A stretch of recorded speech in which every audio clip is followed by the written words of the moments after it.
द्वेष उपजता नवा, फरजियात कर्म ना फळ भोगवा।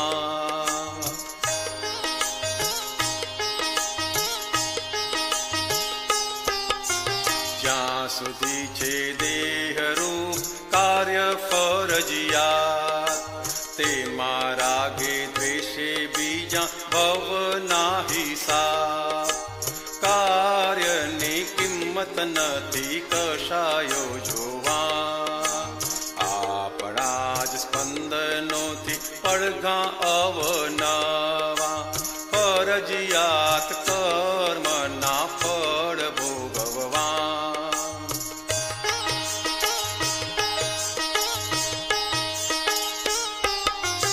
અજ્ઞાન છે ત્યાં સુધી કર્મ થવાના, આત્મજ્ઞાનની ઇફેક્ટોને ના સ્વીકારતા। ગાળયા તો ફૂલ ચડે દ્રશ્યો નિરખવા, આત્મા બેઠો છે અંદર બંધનથી છૂટવા। ફરજિયાત કર્મના ફળ ભોગવવા।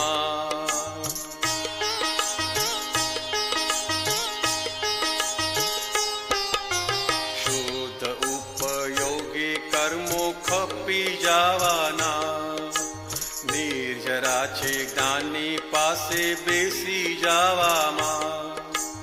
આત્માને અડતા નથી પરમાણુ પ્રાયા, મનખાને સિદ્ધ મંદિર મળ્યો વીતરાગ થાવા। ફરજિયાત કર્મના ફળ ભોગવવા, તેમાંથી રાગ દ્વેષ ઉપજતા નવા। તેમાંથી રાગ દ્વેષ ઉપજતા નવા, મનખાને સિદ્ધ મંદિર મળ્યો વીતરાગ થાવા। વીતરાગ થાવા, વીતરાગ થાવા।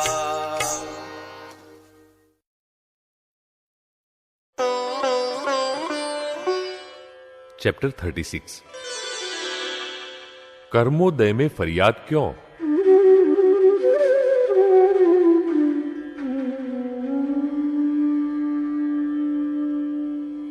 संसार व्यवहार में कर्म की गहन गति की पहेली को सुलझाना बड़ा मुश्किल है, लेकिन ज्ञानी पुरुष द्वारा बताई हुई व्यवहार कला का हार्द मर्म समझ ले और प्रेम पूर्वक उसका प्रयोजन करे तो संसार की पहेलियां सुलझ सकती है और जीवन सरल और शांतिमय बन सकता है।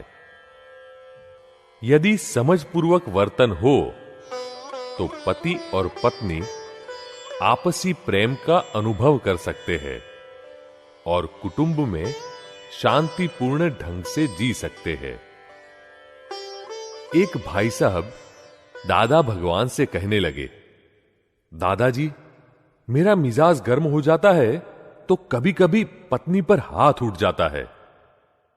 तब दादाश्री बोले, औरत पर कभी भी हाथ नहीं उठाना चाहिए। जब तक आपका शरीर मजबूत है तब तक पत्नी चुप रहेगी, फिर बाद में वह आपके ऊपर सवार हो जाएगी। औरत और मन को मारना ये तो संसार में भटकने के दो साधन है।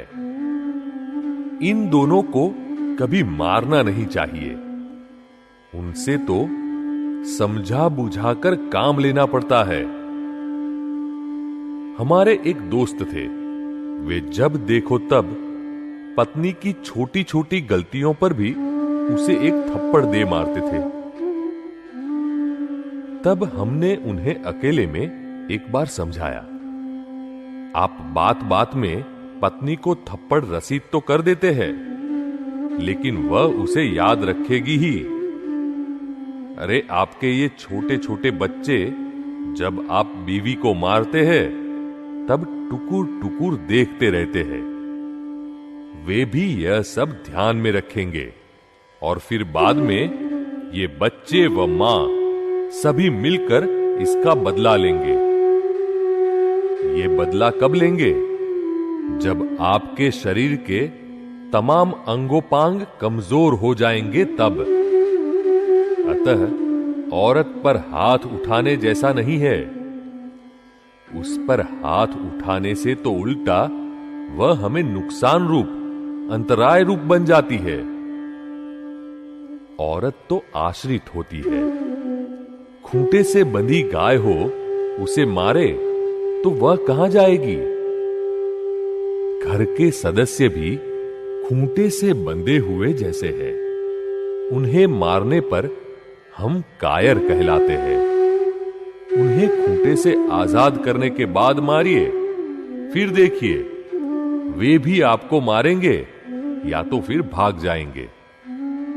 बंधे हुए को मारना कौन सी शूरवीरता है? ये तो कायर के काम है। घर के सदस्यों को तो जरा सा भी दुख नहीं देना चाहिए।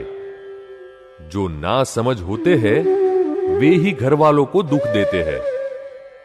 पति पत्नी को चाहिए कि वे एक दूसरे के खिलाफ फरियाद न करें। आप फरियाद करेंगे तो आप फरियादी बन जाएंगे। हम तो जो फरियाद करने आते हैं ना, उन्हें ही गुनहगार मानते हैं। आपको फरियाद करने की नौबत ही क्यों आई? फरियादी तो ज्यादातर गुनहगार ही होते हैं। खुद गुनहगार होते हैं तब फरियाद करते हैं। आप फरियाद करते हैं तब आप फरियादी और सामने वाला आरोपी बन जाता है। अतः उनकी नजरों में आरोपी आप ठहरेंगे। इसलिए किसी के भी खिलाफ फरियाद न करें। यदि कोई खराब या गलत दिखाई दे तो तुरंत ही मन को पलट दे और कहे, वे तो बहुत ही अच्छे इंसान है, हम खुद ही गलत है, खराब है। इस तरह गुणाकार हो गया हो तो भागाकार कर दे, और भागाकार हो गया हो तो गुणाकार कर दे। यह गुणाकार भागाकार क्यों सिखाते हैं? संसार से निबटारा पाने के लिए, पार होने के लिए। सामने वाला भागाकार करे तो हमें चाहिए कि हम गुणाकार कर दे, ताकि रकम ही निशेष हो जाए। इसने मुझे ऐसा कहा, वैसा कहा, किसी के बारे में ऐसा सोचना यही गुनाह है। रास्ते में चलते हुए दीवार से टकराए तो उसे क्यों नहीं डांटते? पेड़ को भी जड़ कैसे कहा जाएगा? जो टकराए और लगे वे सभी जिंदा पेड़ ही है। गाय का पैर हमारे ऊपर पड़ जाए तो हम उसे कुछ कहते हैं? ऐसा इन सभी लोगों के लिए है। ज्ञानी पुरुष सभी को कैसे माफी देते हैं?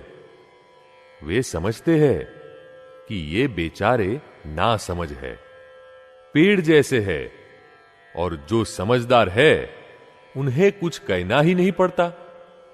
वे तो भीतर तुरंत ही प्रतिक्रमण कर लेते हैं। किसी के भी दोष मत देखिए, इसी से ही तो संसार बिगड़ता है। हमारे अपने ही दोषों को देखते रहना है। जीवन में जो कुछ भी होता है वह हमारे ही कर्म के उदय का फल है। तो फिर किसी से कुछ फरियाद करने का प्रश्न ही कहां रहता है। सभी एक दूसरे को दोष देते हैं। आप ऐसे हैं, आप वैसे हैं, और फिर एक ही टेबल पर बैठकर साथ में खाना खाते हैं। इस तरह मन ही मन में वैर बंधता है, और इस वैर से ही संसार खड़ा है। इसलिए हमने कहा है, संभाव से निकाल करना, निबटारा करना, ताकि वैर खत्म हो। संसार की मिठाई कैसी है? ज्यादा खाए तो अजीर्ण हो जाता है, अंदर छटपटाहट होती है, और यदि कम खाए तो अंदर लालच सा रहता है। सुख तो ऐसा होना चाहिए कि अंदर छटपटाहट न रहे। सनातन सुख होना चाहिए। ऐसा सुख संपूर्ण अयाचक ज्ञानी पुरुष की शरण में जाने से प्राप्त होता है, क्योंकि जिनकी याचकता संपूर्णतः मिट जाती है, भगवान भी उनके वश में रहते हैं।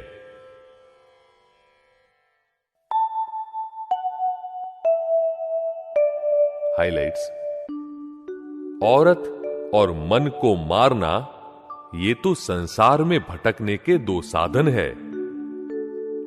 सामने वाला भागाकार करे तो हमें चाहिए कि हम गुणाकार कर दे, ताकि रकम ही निशेष हो जाए। जीवन में जो कुछ भी होता है वह हमारे ही कर्म के उदय का फल है, तो फिर किसी से कुछ फरियाद करने का प्रश्न ही कहां रहता है।